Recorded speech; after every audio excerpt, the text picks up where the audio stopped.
이제 21세기 예수의 비유 읽기는 한 달란트 맡은 종 비유 읽기와 해석을 제안하려고 합니다.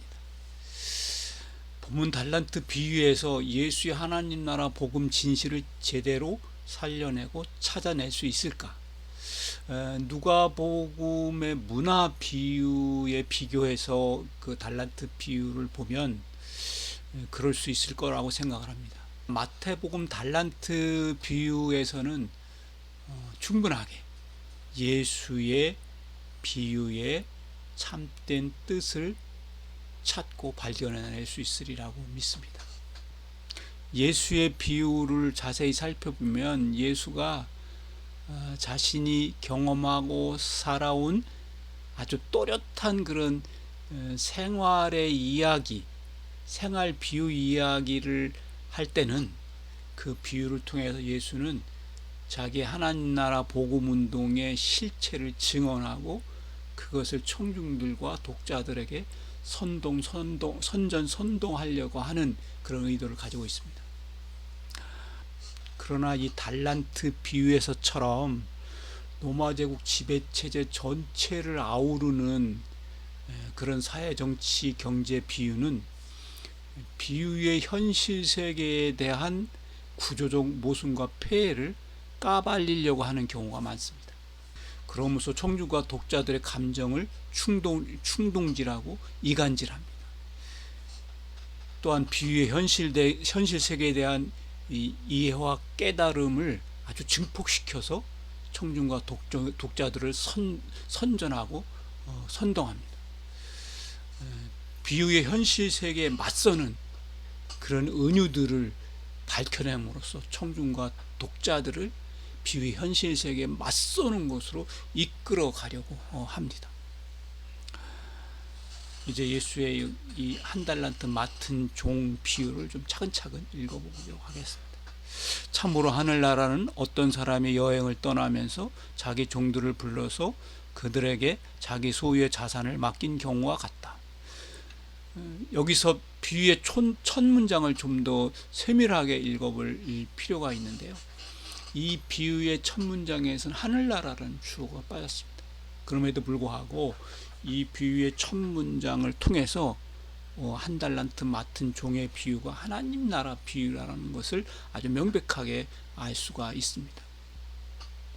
이러할 때 그 예수의 비유의 하나님 나라에 대응하는 비유의 내용은 어떤 부자가 자기 자산을 자기 종들에게 맡기고 여행을 떠난 경우와 같습니다.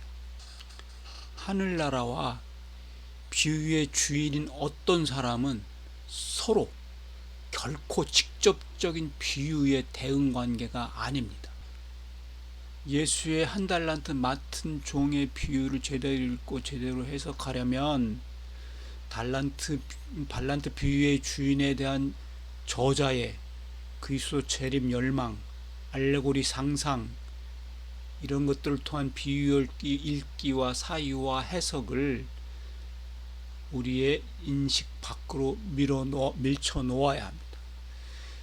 주인의 사유재산을 넘겨받은 세 부류의 달란트 맡은 종들의 행동 양식을 쫓아서 본문 비유를 읽고 해석해야 그런 관점과 생각으로 한 달란트 맡은 종의 비유를 읽고 해석해 봅시다. 그는 각 사람에게 제 능력에 따라 한 종에게는 5달란트를, 한 종에게는 2달란트를, 한 종에게는 한 달란트를 주고 여행을 떠났다. 즉시 5달란트 맡은 종이 가서 그것으로 장사를 해서 5달란트를 더 벌었다. 마찬가지로 2달란트 받은 종도 그 2달란트를 더 벌었다. 그러나 한 달란트 받은 종은 물러나와 땅을 파고 자기 주인의 은화를 묻었다. 이렇게 예수의 비유에서 세 사람이 각각 등장해서 어떤 행동을 할 때는 앞에 첫째 사람과 둘째 사람은 비슷한 행동을 하게 됩니다. 그리고 마지막 세 번째 사람은 앞에 두 사람과 전혀 다른 엉뚱한 행동을 하게 됩니다. 예수는 이러한 비유의 흐름을 통해서 세 번째 사람의 앞선 두 사람과 상반된 정반대 행동을 통해서 예수의 비유의 은유들을 숨겨놓습니다. 세 번째 사람이 앞에 두 사람의 등장인물과 전혀 다른 사건을 일으킴으로써 완전히 반대되는 행동을 함으로써 비유의 은유들을 폭발적으로 일으켜냅니다.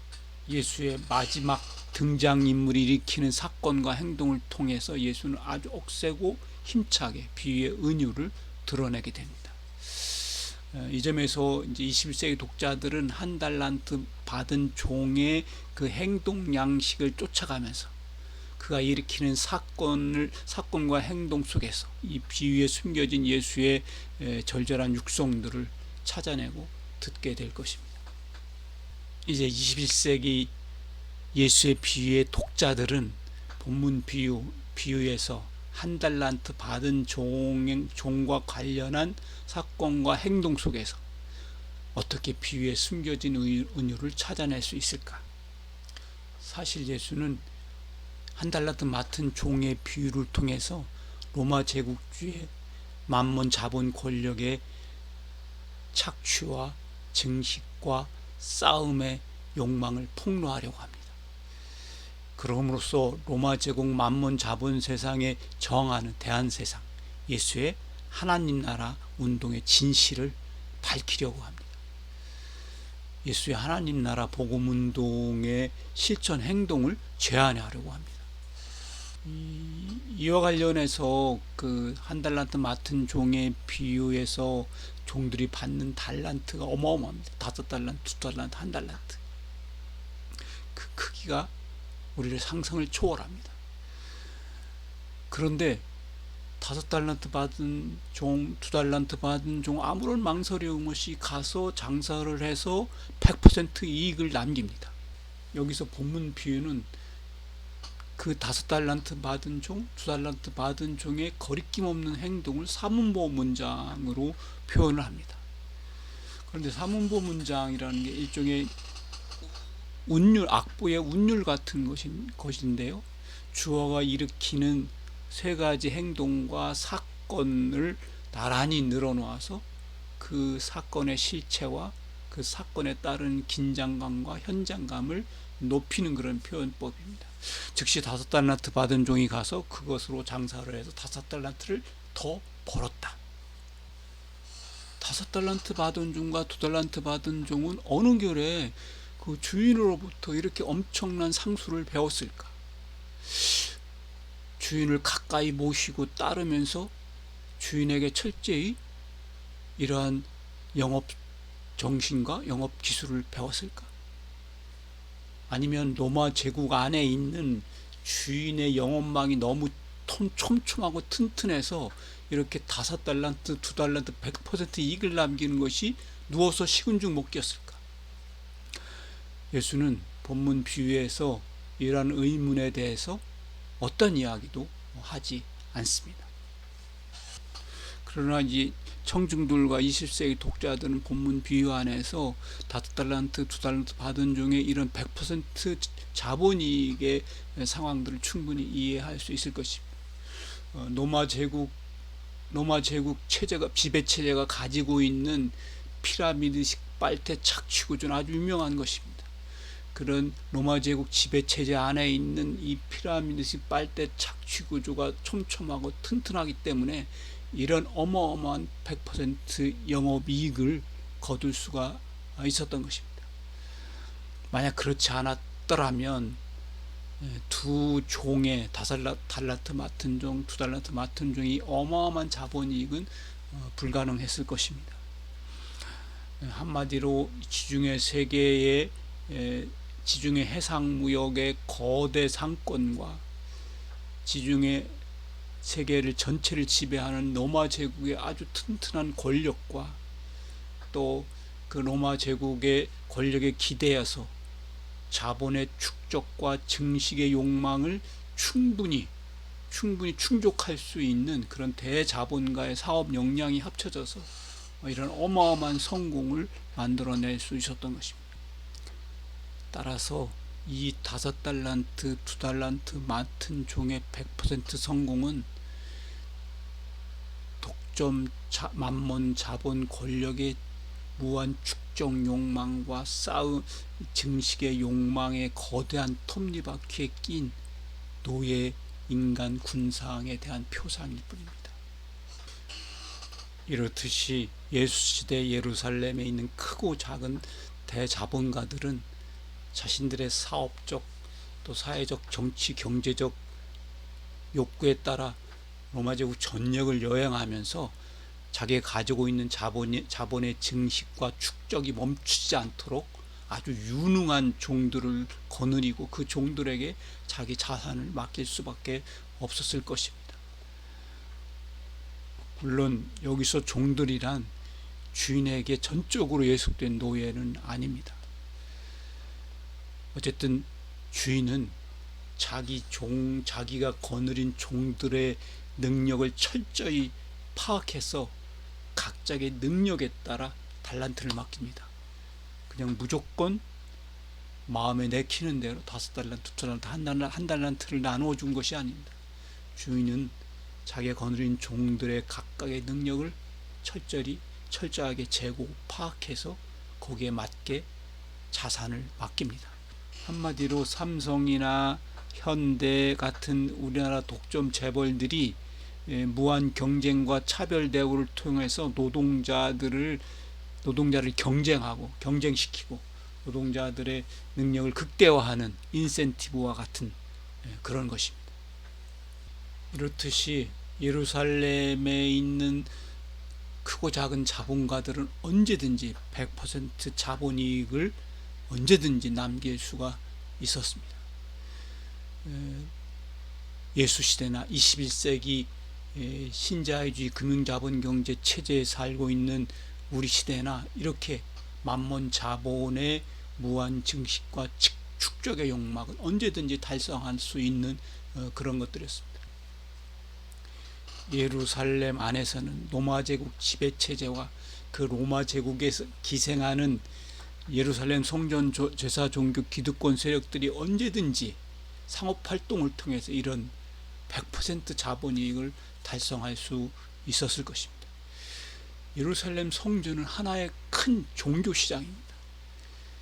요세푸스에 의하면 그 예루살렘 종교시장 안에서 거래되는 모든 예루살렘의 물품 거래는 다 제사장들의 독점 사업입니다.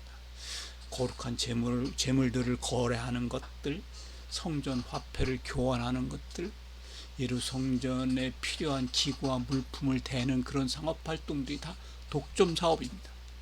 또한 예루살렘에는 세금 징수업자들이 있습니다. 그런 세금 징수업자들의 세금 징수업도 독점 사업이고 어마어마한 자본이익을 거둘 수 있는 사업입니다. 또한 그렇게 모아진 자본들을 굴려서 은행업을 통해서 소위 고리대금업을 통해서 얼마든지 100% 자본이익을 거둘 수가 있었을 것입니다. 그러나 놀랍게도 한 달란트 맡은 종은 그 주인으로부터 맡겨진 달란트를 가지고 나와서 땅에 묻어버립니다. 주인의 증식과 축적의 욕망을 땅에 묻어버리는 한 달란트 맡은 종의 이 놀라운 행동 양식을 오늘 본문비는 가감없이 우리에게 또 독자들에게 드러내주고 있습니다. 본문 비유는 한 달란트 맡은 종의 이러한 행동 양식을 거침없는 사문보 문장으로 표현을 합니다. 한 달란트 받은 종은 물러나와 땅을 파고 자기 주인의 은화를 묻었다.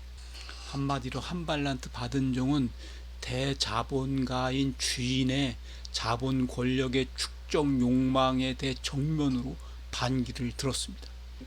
이 점에서 한 달란트 받은 종의 삶의 행동 양식은 반자본주의적, 철저한 반제국주의, 반지배체제 행동 양식입니다. 돈을 땅에 묻어버리는 행위야말로 자본 권력의 무한 증식, 무한 축적, 무한 싸움의 욕망을 폐기 처분하는 가장 실효적이고 강력한 저항의 수단이었습니다. 그런데 여기서 한 달란트 받은 종의 저항의 행동 양식의 발단은 자기가 여행 중에 자기 자산의 증식과 축적을 멈추게 하고 싶지 않은 모진 성품을 가진 주인의 여행이었습니다. 주인은 자기가 없는 동안에도 자기 자산이 증식을 멈추거나 축적을 멈추는 일이 없도록 하기 위해서 종들을 불러서 5달란트, 2달란트, 한 달란트를 맡깁니다. 따라서 대자본가인 주인의 부재는 종말론적 그리스도 재림 대망이란 교회들의 이 알레고리 상상을 헤집고 나와서 훨씬 더 현실적인 자본의 무한 증식과 축적의 탐욕을 증언합니다. 그러나 한 달란트 받은 종이 자기가 주인으로부터 받은 달란트를 땅에 묻음으로써 주인의 이러한 욕망을 묵시하려 버립니다. 주인의 이러한 욕망의 의도를 끝내버립니다. 이와 관련해서 한 달란트가 작은 돈이 아닙니다. 한 달란트는 6,000데나리온이고 한 데나리온 한 노동자의 하루품삯이고 한 맡아보자가 20년 동안 자기 노동 임금을 한 푼도 쓰지 않고 모아야 만져볼 수 있는 돈입니다. 그런데 이 돈을 한 달란트 맡은 종이 땅을 파고 묻어버립니다. 이때 청중들의 감정이 어땠을까? 청중도 이 달란트의 크기를 압니다. 주인이, 이 모질고 거칠은 주인이 자기 자산의 증식과 축적을 멈추지 않기 위해서 이 달란트를 종들에게 맡겼습니다. 그 주인의 그 증식과 축적의 욕망을 짓밟아버리니 한 달란트 받은 종의 행동 양식 때문에 청중들의 마음은 긴장과 떨림으로 가득했을 것입니다. 청중들은 주인의 이 무자비한 성격과 탐욕의 욕망을 잘 알고 있었기 때문에 이 예수의 비유이야기의 엄중함과 이 긴장과 스릴을 만끽하며 이 이야기를 듣게 되었을 것입니다. 그런데 이 한 달란트 맡은 종의 이런 행동 양식은 무엇 때문이었을까? 이어지는 본문 말씀을 또 읽어보도록 하겠습니다. 그러나 한 달란트 받았던 종은 나와서 말했다. 주인님, 나는 당신을 알고 있었습니다. 당신이 모진 사람이라는 것을. 당신은 씨 뿌리지 않은 곳에서 추수하는 사람이고 키질하지 않는 곳으로부터 알곡을 모으는 사람입니다. 그래서 나는 무서워서 물러나와 당신의 달란트를 땅에 묻어두었습니다. 보십시오. 당신은 당신의 것을 차지하셨습니다. 그러자 그의 주인이 대답하여 그에게 말했다. 악하고 게으른 종아, 너는 내가 씨 뿌리지 않은 곳에서도 추수하고 키질도 하지 않는 곳으로부터 알곡을 모은다는 것을 이미 알고 있었다란 말이냐? 그렇다면 너는 내 은화들을 은행가에게 맡기는 것이 마땅했었다. 그랬더라면 내가 와서 은행가로부터 이자와 함께 내 것을 돌려받게 되었을 것이다. 여기서 예수의 비유 이야기의 흐름은 이야기의 구성 요소들과 함께 한 달란트 맡은 종과 자본가인 주인의 셈하는 장면을 아주 드러내놓고 강조를 합니다. 멀리 여행을 떠나면서 자기 종들에게 달란트를 맡기는 주인, 5달란트 또는 2달란트를 맡은 종과 한 달란트 맡은 종에 대조되는 삶의 행동 양식, 주인과 5달란트 또는 2달란트 받은 종들의 셈하는 내용과 보상 이야기, 이 모든 것들은 대자본가인 주인과 한 달란트 맡은 종과의 종과의 사이에서 셈하는 것을 선명하게 부각시키기 위한 하나의 들러리에 지나지 않습니다. 그렇다면 예수의 비유에서 한 달란트 맡은 종이 알아차린 주인의 삶의 실체는 무엇일까? 본문 비유에서 대자본가인 주인의 숨겨진 삶의 실체는 모진 사람입니다. 여기서 모진 사람이란 사절적 의미로 차마 못할지 또 능히 해내는 사람입니다. 본문 비유의 모진 사람으로서 주인의 삶의 행동 양식이 이렇게 표현됩니다. 당신은 씨 뿌리지 않은 곳에서 추수하는 사람이고 키질도 하지 않는 곳으로부터 알곡을 모으는 사람입니다. 이렇듯이 예수는 한 달란트 맡은 종의 입을 빌려서 로마 제국 지배체제의 대자본가들을 크게 꾸짖고 조롱합니다.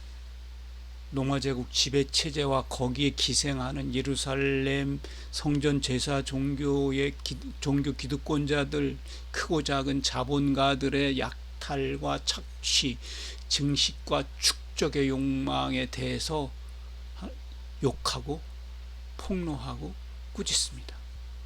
그럼으로써 예수는 한 달란트 맡은 종의 이 행동 양식을 통해서 반제국주의, 반자본주의, 반지배체제 의지에 따르는 삶의 행동 양식을 하나님 나라 신앙 실천 행동의 제안으로 청중들과 독자들에게 풀어내고 있습니다. 여기서 놀라운 것은 이 대자본가인 주인이 한 달란트 맡은 종이 자신에 대한 평가에 대해서 한마디도 변명하지 않습니다. 도리어 주인은 한 달란트 맡은 종에게 이렇게 호통을 칩니다. 악하고 게으른 종아, 그랬구나. 너는 진즉부터 가난한 사람들을 향한 나의 약탈 행포와 착취, 자본 권력 축적 욕망을 잘 알고 있었구나. 그래, 그렇다면 내 돈을 고리 대금업자에게 맡겼어야지. 그랬더라면 내가 이자라도 챙겼을 것 아니냐, 이 못된 종놈아. 사실 여기서 주인의 입말을 빌려서 내뱉어진 고리대금업자라는 유대인 사회에서 금기어입니다. 유대인들의 조상 히브리 해방노예 공동체에는 이자가 없습니다. 이자를 받아서는 안 됩니다. 그래서 고리대금업도 없습니다. 히브리 해방 공동체에는 서로가 서로에게 필요와 쓰임을 의존하는 공유 경제입니다. 그 세상에서는 히브리 해방노예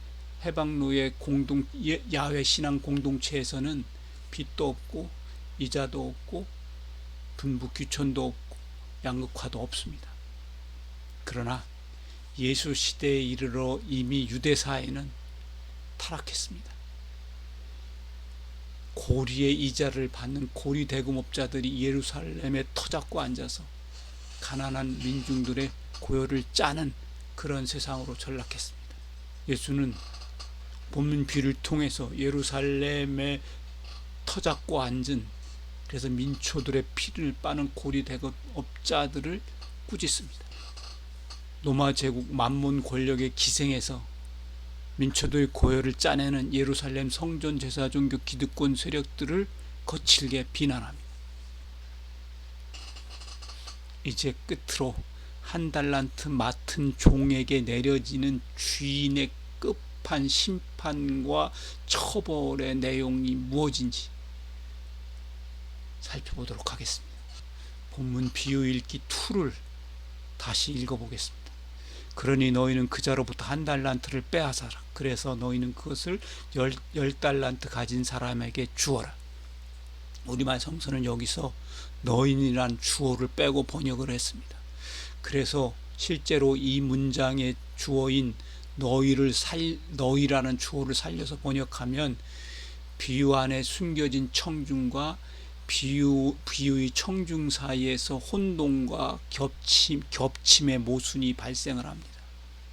그러니 너희는 그자로부터 달란트를 빼앗아라. 그래서 너희는 그것을 10달란트 가진 사람에게 주어라. 이 외침은 예수의 비유 안에 숨겨진 청중들을 향해서 예수가 외치는 음성입니다. 지금 여기서 이 예수의 비유 이야기를 듣고 있는 예루살렘 청중을 향한 외침이기도 합니다. 그렇다면 여기서 비유 안에 숨겨진 청중이란 누구일까요? 예수의 비유 이야기에서는 그들이 누구인지 알 수가 없습니다. 그러나 21세기 우리 시대의 독자들도 미루어 짐작하는 수많은 숨겨진 청중일 수 있습니다. 예수의 비유의 어제와 오늘의 무수한 독자들, 그 독자들이야말로 예수의 비유 안에 숨겨진 청중들이 아닐까, 이렇게 상상해 볼 수 있습니다. 그러므로 이 비유 속에서 듣게 되는 예수의 애침은 비유의 청중들과 비유의 무수한 독자들을 향한 예수의 하나님 나라 선전선동입니다. 나아가 그것은 만몬 자본 권력의 행포와 착취와 축적, 욕망, 사회구조 톱니바퀴 노예로 살아가는 시대의 민초들을 향한 예수의 게릴라식 선전선동입니다. 이 점에서 주위에 숨겨진 은유의 실체는 대상인이거나 자본가인 주인의 만몬 자본 권력과 자본 증식과 축적 욕망에 저항하는 한 달란트 맡은 종의 행동 양식입니다. 예수는 한 달란트 맡은 종의 행동 양식을 통해서 반제국주의, 반자본주의 저항을 선전선동합니다. 예수의 하나님 나라 신앙 진실을 드러내고 증언하고 실천 행동을 요청합니다.